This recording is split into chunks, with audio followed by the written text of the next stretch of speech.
পশ্চিমবঙ্গ সরকার ও শিক্ষা দপ্তরের নির্দেশ মেনে দক্ষিণ সোয়ারই প্রাথমিক বিদ্যালয়ে পালিত হলো পশ্চিমবঙ্গ দিবস। 20 জুন শনিবার বিদ্যালয় চত্বরে ক্ষুদে শিক্ষার্থীদের নানা প্রতিযোগিতার মাধ্যমে দিনটি উদযাপন করা হয়।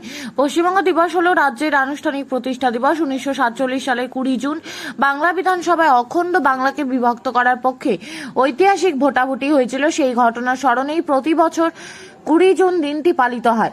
দিনটির সঙ্গে ডক্টর শ্যামাপ্রসাদ মুখার্জির নাম বিশেষভাবে জড়িত। এত গুরুত্ব থাকা সত্ত্বেও অতীতে দিনটি সর্বত্র বিশেষ গুরুত্ব দিয়ে পালন করা হয়নি।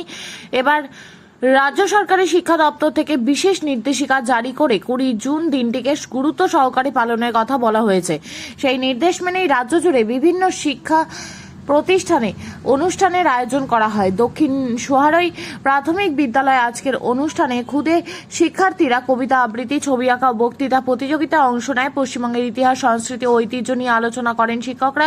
বিদ্যালয়ের ভারপ্রাপ্ত প্রধান শিক্ষক হিমাংশু দাস বলেন, শিক্ষা দপ্তর আজকের দিনটিকে বিশেষভাবে গুরুত্ব দেওয়ায় শিক্ষার্থী থেকে শিক্ষক সবাই খুবই খুশি। বাঙালি তথা পশ্চিমবঙ্গের বাসিন্দা হিসেবে আমরা পশ্চিমবঙ্গ দিবস উদযাপন করতে পেরে আনন্দিত। এর জন্য আমি পশ্চিমবঙ্গ সরকারি শিক্ষা দপ্তরকে ধন্যবাদ জানাই।